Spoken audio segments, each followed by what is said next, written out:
Hey, citizens and meatbags across the Twitterverse. We are joined for an exciting episode of Interlinked by Majd from Altura. We've got a lot of exciting topics to dive into, so we're going to get right to it. Ben, can you kick us off with some of the topics that we're going to be talking about today? Absolutely. Very excited that we get to jump in here today, Majd. Welcome to the podcast as well as welcome to Neo Tokyo Grand Rising. Really excited you got to join. So yeah, today we have an action-packed episode. One, we're going to do a deep dive into Altura. Two, I want to kind of talk about the intersection of Altura and Neo Tokyo. Like, why did you join? What's the idea there? And then kind of what could be some other ways that we might be able to kind of sync up and partner up and work together over the long run. Three, and I think this will move very nicely just because of what y'all are doing. I want to talk about the true importance of digital property rights. I think this will be a very timely topic as we're seeing just an amazing adoption of crypto around the world and people starting to really pick up on this idea of digital property rights and that importance. Then talk about a little bit of global news and some of the US stuff that's going on. I'm going to be a little bit vague on that in case we run out of time and we can push that to later. So that is what we have to look forward to. But to really to go ahead and get started, would love to just kind of understand like what exactly is Altura. Would love to do a deep dive, hear kind of about your story, the team, what y'all are trying to figure out here, and where y'all really are in the process. Absolutely. Ben, Nick, firstly, I want to start off by thank you guys for having me here. Me and my team over at Altura are incredibly excited to be a part of the Neo Tokyo community. We've already gotten so many benefits and met amazing people in the community, and this is just taking it another step further. My name is Majd, founder and CEO at Altura. And essentially, what we do is we make it easy to build Web3 games. We provide the software, infrastructure, and tools such that developers can focus on building a good game and they don't have to worry about all the complexities of crypto, such as managing nodes, blockchain technology, writing smart contracts, integrating RPCs into Unity or different code bases. We provide a very flush, intuitive, simple to use platform that allows you to accomplish all of your Web3 gaming needs. Altura was founded in early 2020, late 2019.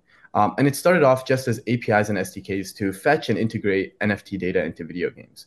But from then, we continued to talk to customers and we continue to amass different games that are looking to kind of get into the space but are having trouble. And we realized there's a plethora of different tools that these developers need. So we went to work building marketplaces, white label marketplaces, wallet solutions, smart NFT technology, which is the first time where NFTs can be dynamically upgraded. So an example is if you have an item in a video game or a sword or a car, and then you use that car or sword and it's supposed to get better or worse. With traditional NFTs, that's not really possible. With Altura's system, that's incredibly easy to accomplish. It started off with four founders, me being the primary founder and CEO, and I had three others that joined me. And we got up to 20 different people at the peak, and now we're kind of just cruising and continuing to build here. I love that. So to kind of jump back to the history here, you start off with APIs and SDKs. What was it's like putting Web3 into video games. It seems like that was kind of the main thrust there. And really when I started to understand more of what you guys were doing, it had progressed to the smart NFT era of what you were building, where and in my mind it was very clear. Like if you are, let's say in a World of Warcraft-esque world, an MMORPG type thing, and you're out there battling the spiders of doom and you kill 100 of them, well, your sword might get a little stronger, your weapons might get a little bigger, your bow may get a special enchantment on it, so it needs to change and it needs to upgrade. But at the same time, NFTs are supposed to be immutable, not be able to be changed. So how do you wrestle with this dynamic? How do you fix this tension there? So maybe you can kind of deep dive a little bit more into like what you started with there and what were kind of the most important things in the beginning, and then how you discovered this whole smart NFT niche and how you figured that out. Absolutely. So the purpose of NFTs is to obviously provide ownership over digital assets to players, and a form of ownership that can be tampered with or stolen from you and can be freely exchanged and traded amongst each other. So it's something that you own. However, at the same time, static NFTs don't really cut it. As we know, the world of gaming is very dynamic, and so we encountered an issue very early on, right away. Especially with the kinds of video games that I was playing with, like items that change. We're like, okay, we got to do something here. And at the time, there wasn't really any solutions available on the market. If you wanted to like update or upgrade an NFT, you'd have to kind of burn it and reissue another NFT to the player, and that's very janky. So we came up with a smart solution, and essentially, it's the token is still decentralized. It's still a traditional smart contract, and all that's happening is behind the scenes, the developer has smart contract permissions to swap the URI of the smart contract instantaneously and for no gas. So the developer can purely just update the metadata, and that way the token itself remains with the players and they can't tamper with the token. And it also creates a backlog of all the changes on the blockchain. So the developer does have the ability to now update the metadata. So we're giving them permission to do that. However, the item is still decentralized and there's still a history and record for that item, so it's clear what's going on with that item. That's cool. So basically, there's this fixed point in technology, fixed point with math, and then you have some information about that fixed point, and that is the piece that you can be updating, which then will be interpreted within the visually perceptible area, the aesthetic. Yes, exactly. To then represent those changes in the game. So it gives the game, it puts a little bit of the lift on the game to like recognize and update, which is what they would want to do while keeping the integrity of the back end like fixed and immutable. Absolutely. If I understand that right. That's what's happening. Yeah. Cool. And so how did you identify that was the thing to go after? And you mentioned like talking to customers and getting customers. Like, how did you get your first couple of customers, and how did that then lead you to this discovery or this idea? Mm-hmm. So I'll take a few steps back and explain how kind of Altura progressed as a whole. So I used to play a lot of video games, particularly Counter-Strike Global Offensive, and there are a lot of items in that game. So I consider myself lucky to have been a teenager playing Counter-Strike, exposed to the world of digital assets, skins with monetary values in exchange, and then also be present as soon as the NFT market started making waves around the world. So my brain kind of instantly connected these two things. I'm like, okay, I've been playing this video game forever, and now there's this new technology that sounds very applicable to the world that I've been in. And so right away, when I turned on CNBC, my dad was watching CNBC one day in their living room, and I forgot who it was. I think it might have been Michael Saylor or somebody came up, and they were talking about how NFTs are the next big thing. And this was like in early 2019, so it was before the huge hype. That's when it first got to me. I'm like, okay, I'm seeing this on the TV. There's something here. I can kind of feel the market. People are kind of hyped about this. And I've always wanted to be an entrepreneur. My whole life, I've been watching Y Combinator. I stumbled on Y Combinator videos since I was a kid. And so I always, had the dream of being a startup founder.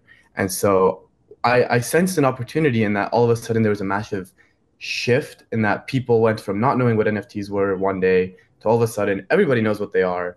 And there's this whole gaming thing, and then there's an opportunity to kind of bridge these things. So I got busy designing the platform, and that's when we hit a bunch of different errors, because what we realized early on is we are kind of tapping into completely untrenched grounds in terms of technology. So we have nobody to look at or nobody to kind of source from on how to do things. Especially in Web3, it was completely up to us to design what the future of gaming looks like for this industry, which is super exciting, but also daunting. So we built the smart NFT stuff, and like I said, the product continued to iterate. And at the same time, we noticed a lot of our competitors taking different kind of approaches to things, different approaches to how smart NFTs work, different approaches to how the infrastructure is done. But I think what makes Altura so special is that, one, the founding team is incredibly young. And so we are a lot closer to the gaming industry, to the life of gaming.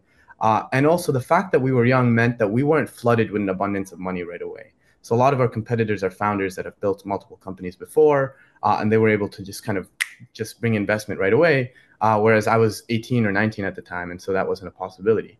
But this was amazing, because turns out the gaming industry moves very slow, and Web3 gaming, it takes a lot of time for us to kind of figure out how this industry is trending.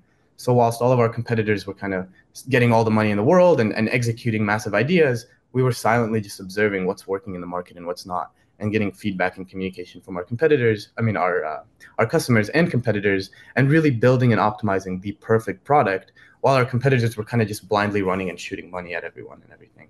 And that's what brought us here today with a really solid product that engineers love to use. And our other competitors' products just feel cheap, or like they don't understand what's going on with the market. They clearly rush to bring a product quickly to market, while we really took our time building something that people want. Oh, I So you love that. guys, oh, go ahead, Nick. Oh, I was just gonna say, I love that, and having that sort of growth cycle for a young company can be very, very helpful in forming a product that the customer is really going to enjoy. I would love to explore, how are your customers using this tool? What sort of games are they creating that they wouldn't be able to create on with alternative tools? I'd love to get a little bit, if I think of Altura as a paintbrush, I'd love to get Yeah. an idea of some of the really cool paintings that you've been seeing being produced. Absolutely. So since inception, we have gotten over 300 games at this point. And I think we have five of the biggest Web3 games right now using Altura on our platform. And it also helped a lot that Unity chose us to be one of 13 verified solutions. And that attracted another plethora of Unity games to use the platform. We have all kinds of different games building. So we have very small indie games, car games, all the way up to like intergalactic kind of open world games. And I can't really give any specific games at this point, but it's being used for all kinds of things. So it's being used, for example, for cars, the ability to upgrade tires, wheels. It's being used for land, anything that you can think of as gaming items. Those kinds of items are on Altura with different dynamic properties. Games have their own custom marketplaces. So another issue that we realized early on is the marketplace experience for a lot of these games isn't very seamless. People have to go to OpenSea or an external website. And so we wanted to provide the games an opportunity to build their own kind of flesh marketplace experience that's in line and in tune with their game. So a lot of games are using Altura to build their own custom storefronts, custom collections, custom wallet solutions. So it's just a plethora of different tools that work really well together and integrate seamlessly, kind of like Apple's products work really well, but they're different products. It's the same way. On this marketplace idea, and it seems like you're kind of building out the tech to where other people can then build their marketplace using your technology. Is there going to be functionality later down the road, or maybe it exists now and I just don't know about it? But I'm hoping that this will exist where you guys have some sort of underlying like grand marketplace where in the actual games themselves, people could choose like this specific game marketplace or open it up to the marketplaces of all the games that you're powering, right? So all 300 games are going to have unique items, unique players, and they should be able to like buy, sell, and trade between each other because Mm-hmm. the more connected that they get, that's like the WoW auction house times Mm-hmm. infinity of potential there. Is that kind of those kind of like interoperability plays, like are those things that you guys are thinking about, or like how are you guys thinking about how to bring all the games that are your customers together? Yeah, absolutely. So that is actually how it works right now. So we have our main marketplace, and on the main marketplace, you can view every collection, every item, every transaction that happens. So it's the global hub. And then from that, their own marketplaces are sort of kind of like a window into the main pool of marketplaces. I would love to show you guys what that looks like if I can share my screen. Yeah, Share absolutely. away, and let's also for our audio only listeners, let's make sure we're narrating effectively. I'm not saying this custom marketplace might become the Cryptotheus exchange, but I'm Hmm. also not saying that would be a bad idea either. No, Sorry, I man. was just gonna say this is where we're gonna need a young Jamie to pull stuff up. Yeah, exactly. Exactly. But no, I really like that idea that it's already interconnected.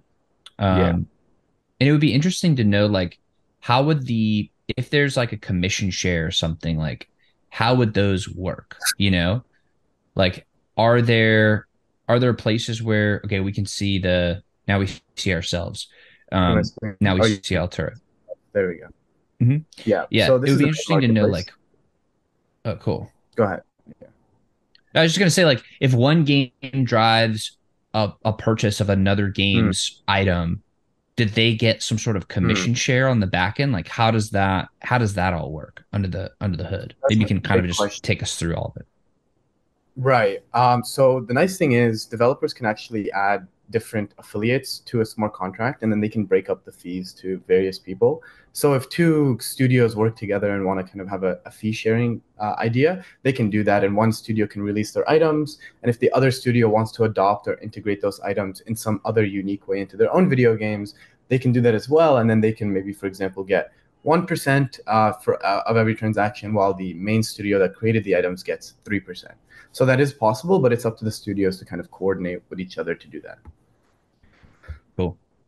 Yeah. So this is the marketplace. Here we can view all the different games that are on Altura. So these are all different games with their own collections. So we can go ahead and click on one here, and you can see that it has different reviews and various stuff. And then down here it has the collection. So this game only has one collection, and we can go ahead and click on that, and it sort of brings you to this collection page with all of the items.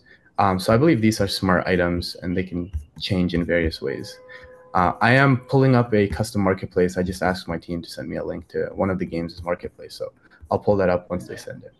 And yeah, for our audio listeners, where can they go to check that out? I want to make sure they have a call to action to go check that out if they want to go look at that and peruse. Yeah, so to view all the games on Altura and all of the items, visit app.alturanft.com. Perfect. So that yeah, that You, way you can go check it out and look around while as we're talking about this kind of stuff.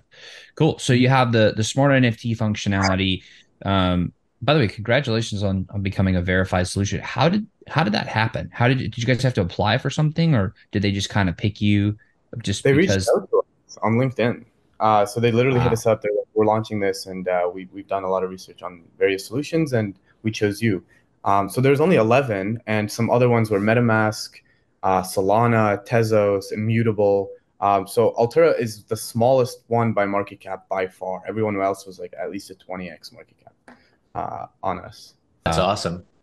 And Yeah. I would be curious for the listeners and for myself, what does that enable from a game developing standpoint? How is it easier to work with someone integrated into the system versus not?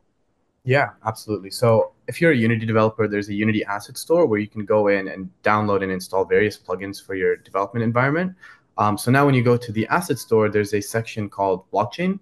And then under that, there's Altura. So if you click on Altura, you click install, it downloads all of the packages, SDKs into your Unity environment. And then you can interface with Altura directly from Unity, which is really cool. So it just makes the life of a Unity developer 100x easier. Oh, that's great. And what would the alternative be if you were trying to use someone who wasn't a partner? Do you have to run multiple applications at the same time, integrate it with plugins? What's sort of the status quo?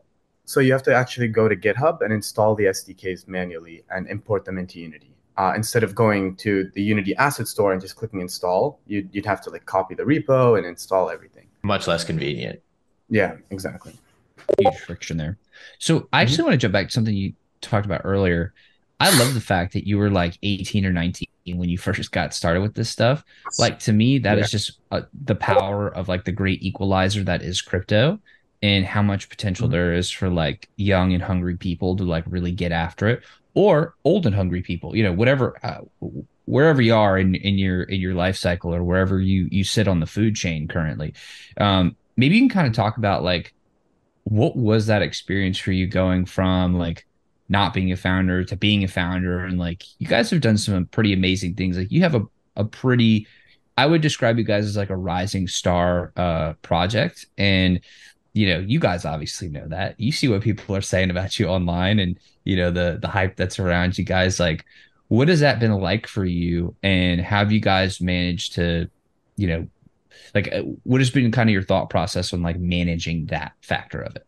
Man, it's been nothing short of a dream, to be honest, and just absolutely mind blowing. So I was raised in a small city in Canada, very like boring city, borderline barren, and we came from a middle class, lower middle class family. However, I had a laptop my whole life, and I was connected to the internet. I was living in the West, so I taught myself how to program. And like you said, yeah, all of Altura and the fact that the average age for our team is 25. It's a sign of the times. It's a sign of globalization, of the power that we have here with the internet and the crazy stuff that we can do just from our homes and computers. So yeah, we ran with the idea. I was in my parents' basement, and that's where I was doing all the coding. I pretty much coded exclusively for the first year. It was just me, and then we started bringing on further engineers, and traction kind of picked up really quickly, and from there it was sort of just like a balance between processing everything that's happening and also continuing to run and manage the company. And I've had to learn so much. It's just been, I would call the experience a learning process through and through. So I was consulting, dozens of people, learning about business, learning about how to set up a corporate structure, learning about how to do our taxes, the different verticals in a business, why we need marketing, sales, engineering, and how to keep all of that kind of managing and functioning. It was very stressful. And it was lonely at times because a lot of times my team is remote. And so I would just be in my parents' house running a 15-man show from a laptop at 19, which was tough. But I had some amazing people by my side, my co-founders, my COO, some very smart people. But it has been incredible. And I'm very glad it's an honor to kind of be running this company and taking the industry forward. I love that. And I'd love to Ben, to hop in. I'd love to continue to sort of mine, the personal experience. Just speaking for myself during, the summer of 2021 turns to the fall of 2021, everything's going up, crypto gaming's exploding. I had a huge ego inflation moment where I'm like, okay, the things I'm picking are, I just picked a thug bird, that's 17x. I'm walking around my office beating my chest like a gorilla. There was definitely the better I did, the more sort of that ego came and dragged behind. I'm imagining a little bit from your perspective. You get a company forged, you're young, even younger. Then Altura just hops on a rocket ship and just starts pumping insanely. What was that like? Obviously the Unity store makes you guys an official partner. Would love to know sort of what that was like and how it was to manage sort of all these good things happening sort of at once. Yeah. This sounds counterintuitive, but it actually did the complete opposite of give me an ego. It destroyed my ego entirely because I was so anxious and stressed all the time. And I had to constantly admit to myself that I don't know what I'm doing in a lot of things and that I need to learn from a lot of people. And there was just so many opinions and so many people around me helping me out. And we were messing up a bunch. And so it was kind of hard to maintain an ego when I'm getting slapped in the face every 20 minutes and getting shat on. But when it was all said and done, and now that we're here in a much stronger place, I'm very proud and happy about what we did. But honestly, I would say it was a lot more stressful and anxiety inducing than I'd love to admit. I was anxious for a lot of it, but we're good now. I mean, it was like because I was a 19-year-old and all of a sudden there's 130,000 people on Twitter expecting us to do something cool. And so I was like, what the fuck? But yeah, a lot of pressure. Yeah, it was a lot. And those people out there are freaking brutal. I mean, yeah, they're brutal. They'll let you know when you're up. Yeah. Yeah, exactly. So I want to kind of transition into, I feel like we did a good job of covering kind of what some of the core competencies of what you guys are building. Like you're basically, making it easier to develop Web3 games. Like you have an API, you have an SDK, you're building smart NFTs, you have some white label tools, including the marketplace. You're basically building this connected suite of tools where games can both get a lot of utility and be connected with the other games that are also building. You've done, 300 plus games and probably going to keep on growing if history would support that, which it does. And yeah, you guys are kind of really positioned very well coming into this next cycle. Now comes Neo Tokyo, right? And I think a lot of Neo Tokyo knows you guys originally because of Alex and him kind of playing the trumpet and signaling that you guys are on the scene. What was that like to kind of work with him as an advisor? Obviously, that's private information, so I'm sure you can only talk about that so much. But what were kind of some of the things that what was that like? What were kind of some of the results and benefits of that? And then, maybe we can then after that transition into talking about Neo Tokyo and what kind of you're excited about moving forward there. Yeah, absolutely. So Alex first reached out to us via DMs on Discord. He explained to us that he checked out our website, checked out the docs, and that he really liked us. And then we got on a few calls and we explained to him who we were. He explained to us who he was. I had watched a few videos from him in the past before, but nothing like too serious. And then he explained to us that he really likes our project and that he wants to help us out and give us some advice and wisdom. And his advisory has been nothing but incredible. I think he's a very smart guy.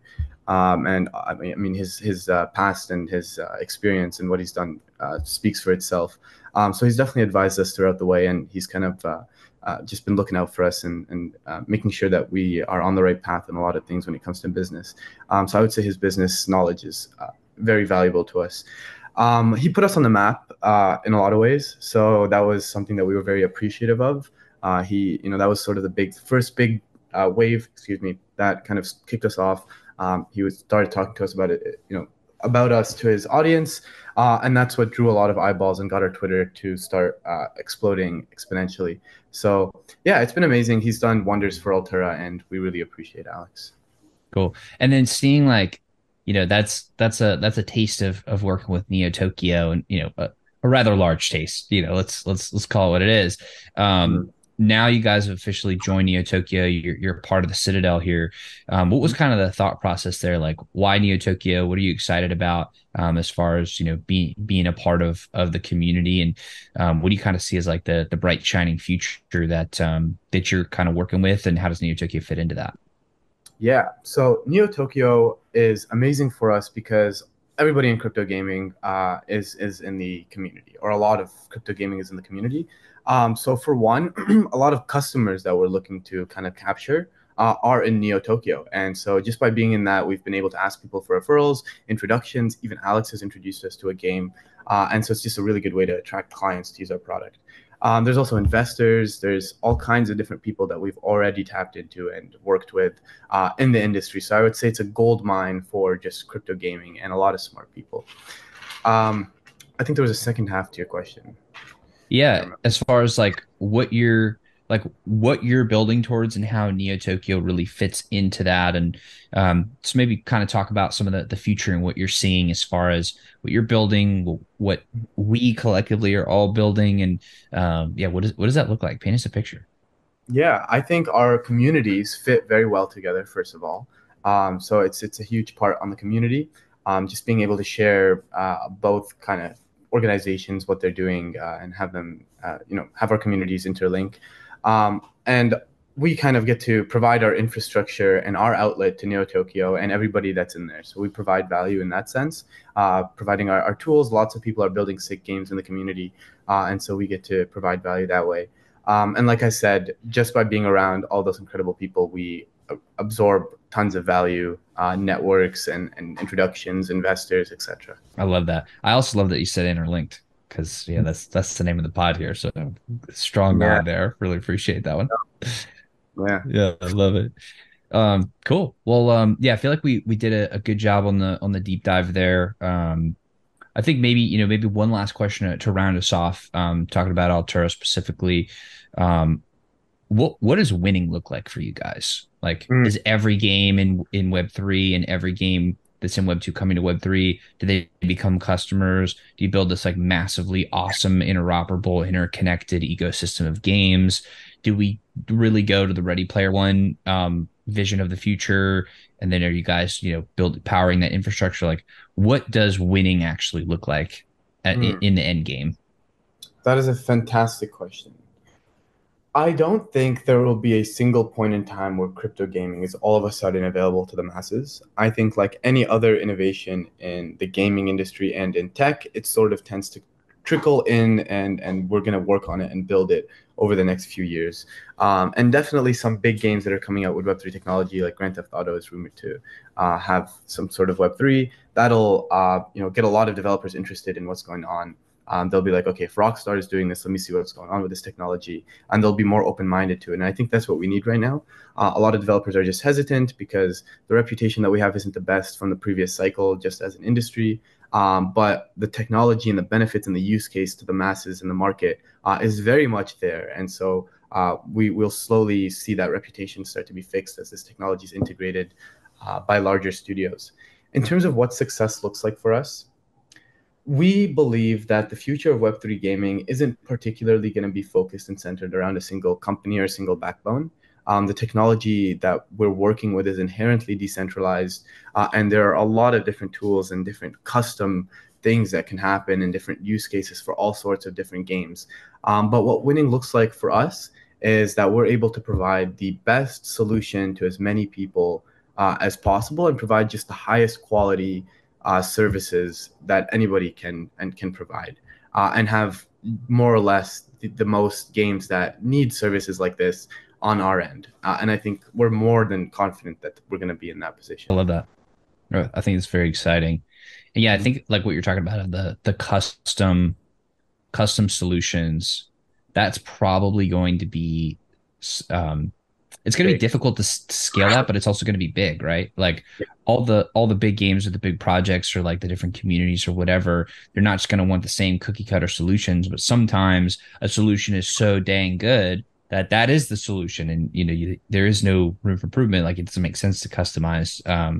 Like I'm just trying to think of an example. I can't think of one off the top of my head, but Yeah, whatever. yeah, Yeah. exactly. The way we approach custom solutions is we have our main core product, but we do custom solutions depending on the size of the game. So if it's a customer that we project to bring us a lot of value and revenue, we'll go out of our way to provide custom solutions for them. And what that looks like a lot of times is taking something that we've already built, tuning it up, adjusting it, or even taking it out of the system and providing it for them. And then if there's something more valuable that we've created, a new custom piece for a video game, we can roll that in a lot of times. And that's actually a lot of how Altura has been expanding is we'd listen to specific customers, big games, build custom solutions for them, and then roll that into the main platform for everyone to use. Oh, that's cool. So you're Yeah. basically using your whale customers as your laboratory to build out new features that Yeah. everybody else is gonna want, but they may Exactly. not be that far in, or they may not have realized or that that was possible given their budget size. That is really cool. And then Yeah, we it's a cool generalize win-win. that. Feature. Yeah. That's Sorry. awesome. Well, cool. So okay, I want to transition. We kind of talk through our first two topics here. I want to talk about the importance of digital property rights, like the true importance of these. I think it's obviously very timely given the discussion we just had on kind of what you guys are doing, at Altura, because you're building a lot of infrastructure to be able to support digital property rights. And I think a lot of times people they kind of go over that real quick, and it's not as apparent how important that is. So that'll be important for us to take a moment to really talk about that. Um, Nick, maybe you want to weigh in on this one. Like in your eyes, what is the true importance here? Like what's the North Star? Is it something we can just kind of like, or is it something that we'd really need to like dig in and drill down into and figure this out? Or does it just, not really matter? Yeah, personally, I think it's paramount. I mean, if you look at the United States or much of the West, property rights is, the fundamental building block of which our economy stands. So if you're going to put effort into something, whether it be, the increased productivity of your physical land or the building of a Medium blog where you're taking all of your ideas and forging them into opinions and pieces and sharing those with the world, or if it's building out a Minecraft universe or your RuneScape character, or the what I've been spending some time doing in Starfield of setting up my intergalactic trading empire. All of that stuff takes effort. It takes a little bit of yourself. Time at the end of the day is the only resource that we can't get back. And to have that be scrubbed by a central entity sort of is at fundamental odds of at least the ideals of the West, but many of the world, and what I would sort of maybe count as like proto ideals. And so figuring it out for Web3 and being able to sort of verify things on the blockchain Yeah, I think it's one of the most, if not the most important reason why this technology is so beneficial, to gamers, but beyond gamers, to writers, anyone who's creating any sort of content or property on the internet. So yeah, I think it's very, very important. Nick, I completely agree with you. I think I couldn't have said it better myself. As more and more people are spending more of their lives on the internet, I mean, my generation, we spend like 60% of the time in the digital world. It makes complete sense, and it's almost a necessity that we roll over digital property rights. Like you said, a cornerstone of the modern world that we live in, the ability to own and trade something of value, to bring that into the digital world and gaming world and virtual experiences is almost certainly going to happen as technology evolves. 100%. I also think if we look at like just trends, and this has been just such a big thing that's so like it's hitting me in the face. And so I've kind of said this a couple times, but I want to say it one more time of like if we look at the world right now, everybody that is 30 and under has grown up in a virtual world. I mean, Hmm. I'm 29 and I know that I've grown up in a virtual world. Like I remember some of my earliest memories are playing a jet fighter game with my dad, on the computer. Super fun game. They should bring that back. But playing that on the computer and like the dial-up thing and chat rooms and all that kind of stuff. But we've grown up in these virtual worlds. That trend is not going to go the other way. Hmm. We're only going to get more immersed. We're Hmm. only going to get more tied to the technology. Like and it's amazing. I think there's so many benefits. Like we're able to have this conversation right now. We're able to do video, and it's really cool, right? Um, we're interacting, we're playing, we're working, we're creating, we're building relationships, falling in love, we're transacting, we're doing everything online. We have social media, we've got entertainment, we've got games, all the stuff is all online. Hmm. And not even the whole world is connected to the internet yet. But of those people who are, the statistic is the last time I checked was probably a month ago, about 60% of everybody that's connected to the internet is already a gamer. So we have all these things kind of moving in this direction, right? And the direction is that the world is moving from analog to digital. That is not going to change. And in that digital world, the fundamental building blocks of society are property rights and the ability to transact transactions. I mean, if you Hmm. look at the underpinning of any economy, it's made up of transactions. America's And built on markets. exactly. And markets happen because there are transactions between people. And the ability to then enforce a transaction is the ability to have property rights. So everything that is important uh, in the physical world like becomes even more important, in my opinion, in the virtual world because you don't have a piece of paper that is your title or deed to your house. You have to have something virtually that you can prove that you own this thing, this house, this item, this Mhm. sword, this whatever. And so the virtual property rights idea and issue to me is paramount. That's like the most important thing. And yeah, I just think it's so clear that we're in this transition from like totally analog to totally digital. And that is like the bedrock of the issue. That's the core of the issue right there. And gaming is the gateway drug for people to like get into the world. But then they say because it's just better and it's more efficient and everybody's doing it, right? We're all addicted to our devices and whatnot. And the property rights are critical to that. They are paramount. It is the apex issue. Completely agree with you, Ben.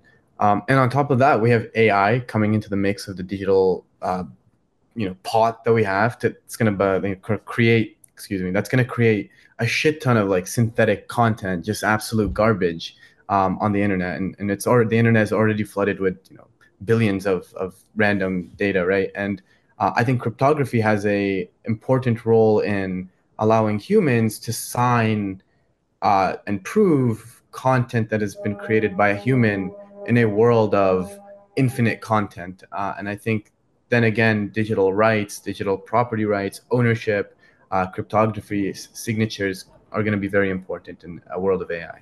I think that's such a critical point. That's like one that hits home with a lot of people who aren't into the cryptocurrency space or not into gaming. But when I talk to them about it, I'm like, okay, do you think deep fakes are going to be a problem? And they're Mhm. like, yeah, that's going to be a huge problem.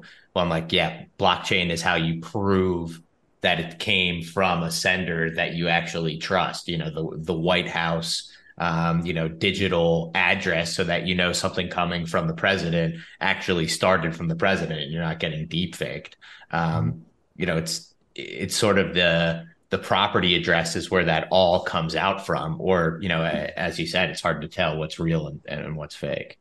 Absolutely. I would say cryptography and digital ownership on the internet is not just like gonna be nice or something that might happen, but it's critical and it has to happen. 100%. And the interesting thing is that oftentimes gaming is a microcosm of the world where the things we experiment with them in games first because they're little bitty economies with little bitty populations, and then they become not so little bitty and they grow and grow and grow, right? Like there's a reason why a lot of AI was trained first to play very dynamic games because it's Hmm. a beautiful microcosm of what happens, in the macro world and in the macro landscape. And it's, at least it was, relatively low risk. Now as we're financializing things and there's some real money and assets at stake, like the stakes go higher. They definitely go up. But still, I would rather us experiment and figure stuff out and get this thing right in games first, and then be able to expand them and do that now. Do that now before it becomes something that, because the Pandora's box has been opened. Like it is never going back, right? We're all doing So yeah, 100%. Well, I think it's one of the interesting pieces that you're seeing, and sometimes this is from parts of the government or from nations that aren't so supportive of digital property rights, but you're seeing digital penalization it. where people who are posting something that's not agreed upon on Twitter or something that's being classified as hate speech are facing real consequences in the real world. I think one, just to pull an example, a fairly relevant example, Jordan Peterson's tweets then translated to him potentially having his license taken away.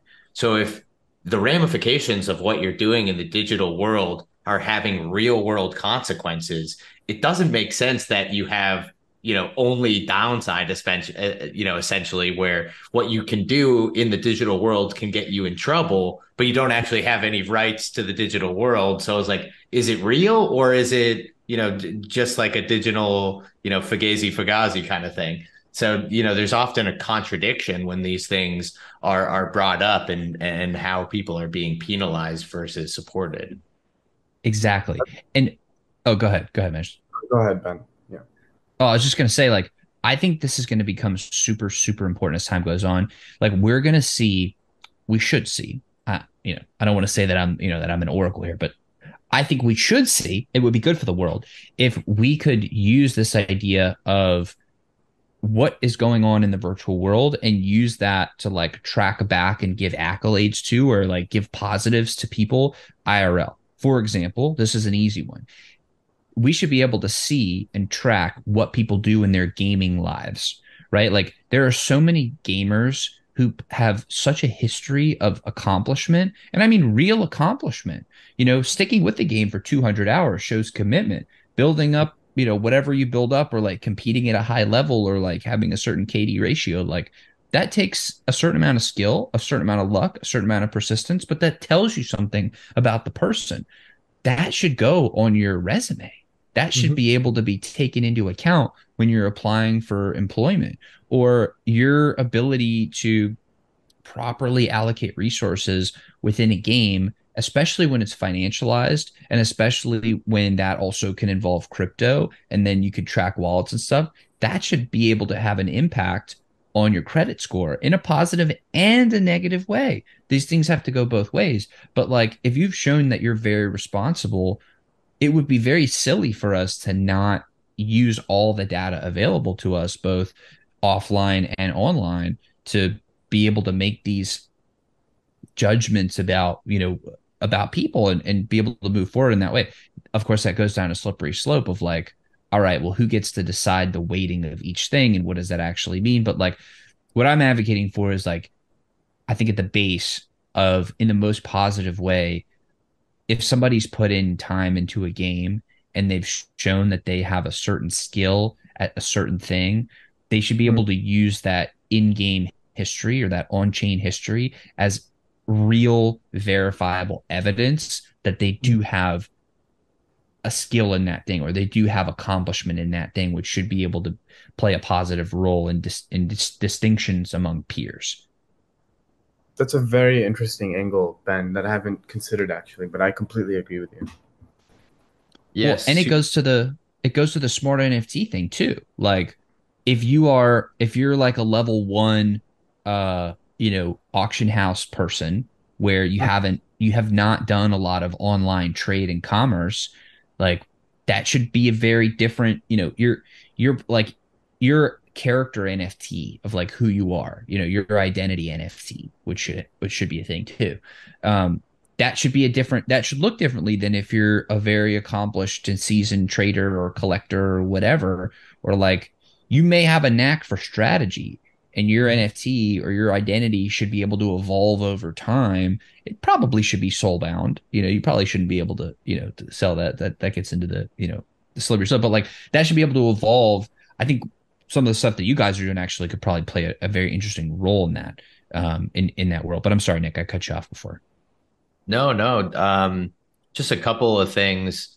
An interesting like sort of push pull there that you described as far as like affecting, credit score or such. I think if handled correctly, there can be benefit to that, sort of just off the top of my head, having some sort of ability to opt out, opt in, having the companies that are utilizing that data being, again, consensual, and then having it be sort of dictated by the free market as opposed to having it be, dictated by like maybe the government. It's interesting to think of all the ways that that could play out. The soulbound nature just like instantly like set my head into like a Black Mirror episode where you can buy identities and reputations like on the free marketplace, and being like, you could, there's a number for everything where you could, theoretically trade, maybe half the Bitcoin, and now you're the president, like, and you have all those reputation and credentials, or a teacher. It can make a very, very interesting, scary world. Yeah, that's not a world I want to be in, where someone can just buy the identity of a doctor for half a Bitcoin. Yeah, I wouldn't Yeah. want to be there either. Definitely not. Well, guys, I think we've had a really interesting conversation thus far. I want to quickly touch on a couple of important things here, and then we'll go ahead and wrap it up. A little bit of global news. We have seen that there is the People's Bank of China is testing the digital yuan. And we're also seeing that as of, when I did the research on this a couple of days ago, that there was an Argentine pro Bitcoin president coming, that has now come into office. I know that was a big controversial, move in the political landscape. So just kind of wanted to get you guys' thoughts if you had done any digging on that or have any thoughts on that. Would love to just cover that quickly, and then couple of pieces of U.S. news that I want to touch on too. I haven't done any research on the digital yuan, but I do believe that we are trending towards digital currencies, digital cryptographic currencies. I think that we're going to see a lot of that come into fruition. What are your thoughts on that? I think it's a double-edged sword. And I'm also not certain if it's going to happen in the West. There's a lot of pushback on the digital dollar. And I think it will centralize and give, the whole sort of hyper trackable money is a dystopic and scary thing. I think China will likely get it in action because that's just right up their alley to have digital currency. I'm not sure about the West or the rest of the world. Yeah, I'll preface my comments by saying, I focus mostly on crypto gaming. My knowledge on central bank digital currencies is mostly curiosity based. That being said, I have done some due diligence in this area. The digital yuan, the central bank digital currencies are, I think quite likely. I think we'll see them certainly in China and places like that, where it's more of direct central bank digital currencies where the intermediary, the bank handling the transactions are all handled by, either directly by the CCP. What I think potentially we'll see in the United States is indirect central bank digital currencies, where they would use an intermediary, most likely the big banks. Because the big banks are sort of a double-edged sword. In some ways, I think we can all think of ways that they've taken their power and leveraged it for not the best for the end all consumer. I think we can all think of something there, whether it be ATM fees or more nefarious. But in Or running some out of ways, money. what was that? Or running out of money, going bankrupt.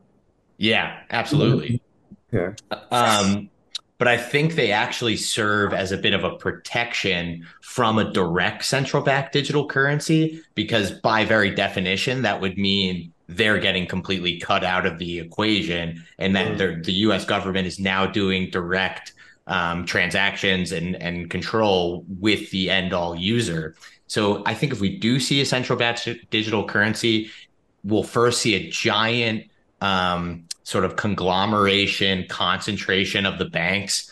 A little nerve wracking that we are seeing that happen with these regional banks that are going bankrupt, then being rolled into, actors like JP Morgan. Usually they're getting the cream of the crop, and then the US taxpayer is left holding the bag, the shitty debt that no one actually wants.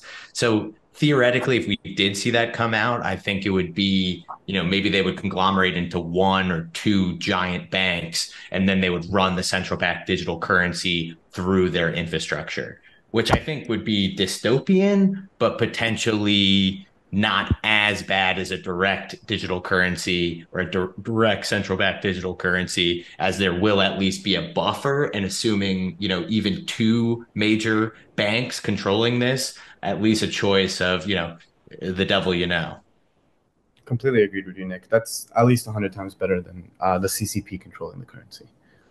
No doubt. I hope to avoid both, but I'll take that over direct. Yeah, exactly. I think what we'll see here is that eventually the US is going to realize that crypto is actually spreading dollars around the world, like with stable coins. Everything's quoted in dollars, just about. So I think eventually they'll catch on, and when they do, that probably accelerates the desire for a CBDC. And yeah, we probably get something like that. I mean, how much better is it for them to be able to track that versus cash, you know? So it's like, I think maybe we just look at the incentives and we can figure out the outcome over time. I don't know exactly what that's going to look like. Appreciate you guys weighing in on that or opinions on that. Also want to talk about two other big things, both exchange related. One is Kraken being accused by the SEC. Seems like the SEC is kind of showing their teeth a little bit. And simultaneously, we would be remiss if we didn't mention Binance. And they got slapped with their $4 billion fine. CZ has stepped down. They were charged with, or they pled guilty to money laundering. And so, you know, there's something going on there. There's something that went on there, and now it is now there was a transaction. There was a transaction that happened, and we see the headlines here. What are your guys' thoughts on just what's going on with these big centralized exchanges? What what this means for the industry, and what your thoughts are on this? So I think, as we all know, the SEC has a problem in that it doesn't clearly define what they like and what they don't like, and then they kind of just go after anyone that they want and accuse them, even though there was no rule book or laws to go after, no processes, no systems for exchanges to register, etc. I think Binance, I'm sure that they did do a lot of stuff to get to where they are, including money laundering, including registering U.S. citizens to invest when they shouldn't be. And I guess that's sort of, they did what they did to get where they are.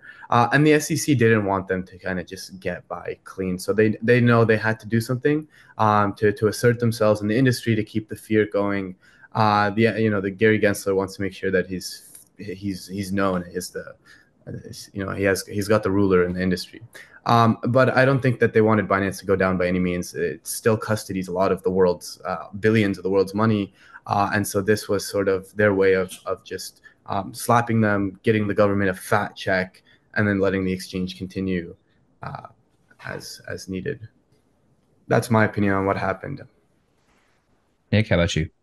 Yeah, so first off, for anyone who is interested in this subject, which many people in crypto will be, myself included, I found CoffeeZilla's YouTube breakdown super educational on this. So just a little plug for that, an unsponsored plug, but he does good work.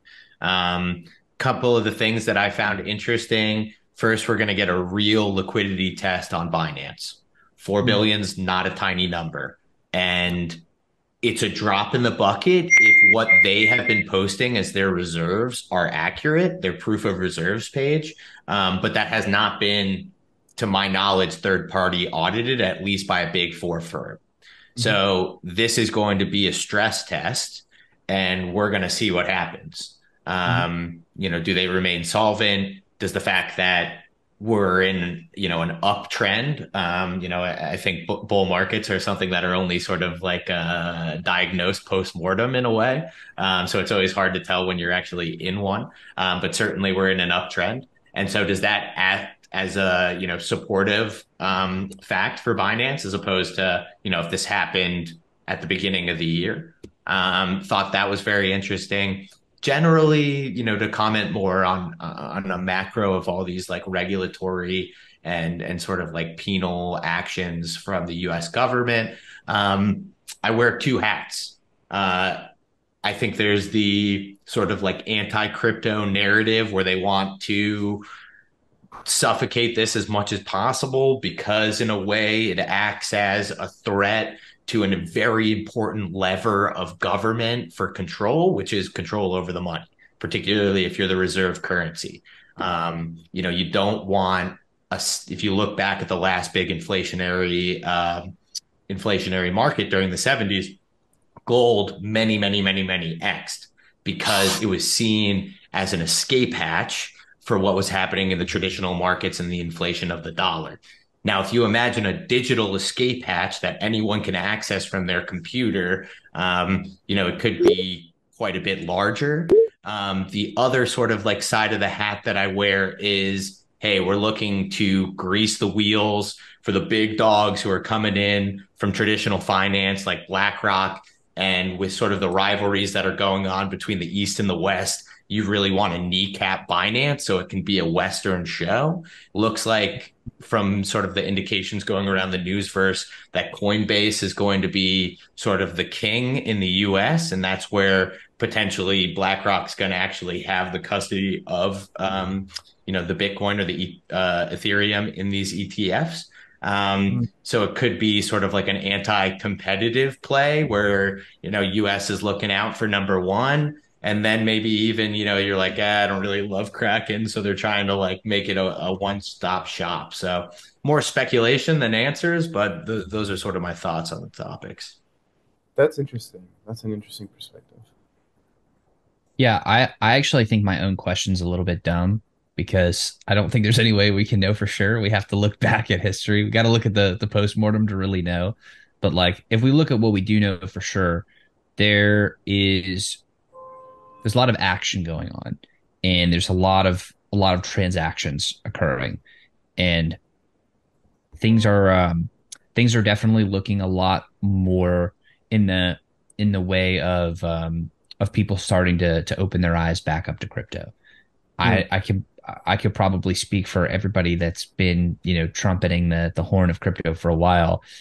I bet all your friends are hitting you up asking you what to do or what's going on, So that we're kind of back in that area of interest where interest is being piqued. We're seeing some of the biggest people that control the biggest purse strings in the form of, the Fidelities, the Vanguards, the BlackRocks, those people obviously indicating interest. And we're seeing a lot of movement, so I think these are all points of interesting evidence pieces, but at the end of the day, in my opinion, what matters is the big trend which we identified earlier, which is this big shift from analog to digital, and then the micro of what are we actually doing in that world? Are we investing in that world? Well, let's play the valuation game. Let's find great companies. Let's back them and let's ride that to Valhalla. Or are we building? And then in that case, let's build great companies and let's serve this marketplace and let's ride that to Valhalla. So there are two pathways there. Maybe we do both. Maybe we do neither. Maybe we do one. So in my opinion, it's like we can talk about all this stuff all we want. And I always like to ask questions that I think are a little bit dumb and then call myself out on it because I think that's fun. But yeah, I don't think we know. I think we have no idea. I also think that getting this stuff out or as early as possible, like if you look at what happens in public markets, companies will load up all of their bad news all at once. If they know they're going to have a shitty quarter, they're going to throw all the FUD all at once. So we may have just seen the remaining FUD. If I had to bet, I'd say we probably just saw that. But again, I think if we're playing the valuation game and we're trying to approach this as intelligent investors, if we're trying to approach this as builders, I'm not quite sure it matters too much because we're focused on the individual things and we don't really have to try to time the market or make a bet on macro, et cetera. Exactly. We believe in our vision. We believe where the gaming industry is trending, and we don't care about any of the noise that's happening around us because we have a mission. We have a world, a future world to serve. 100%. Well, guys, this has been a really fun episode. Want to kind of open it up to any final thoughts here, and then we'll go ahead and wrap it up. Nick, you got any last words of wisdom for us? Oh, no, no sort of wisdom, but plenty of gratitude. Really appreciate both of you guys. Ben, always appreciate you supplying us with the topics and keeping us on pace and getting us all kicked off. Mej, super thankful you joined us here today. Really enjoyed the conversation. Super stoked to call you a fellow citizen and looking forward for any opportunities to collaborate. And I'll certainly be following the journey of Altura closely, both as, a bag holder and a fellow citizen and a fan of the space. So really looking forward to see, what you guys build. Absolutely. Ben and Nick, you guys were a pleasure to talk to today, and we are incredibly excited to be joining the Neo Tokyo community. Thank you guys so much for having me on. This was an amazing conversation and episode. Awesome. Everybody, thank you so much for tuning in, and we will see you on the next episode. Take care and grand rising.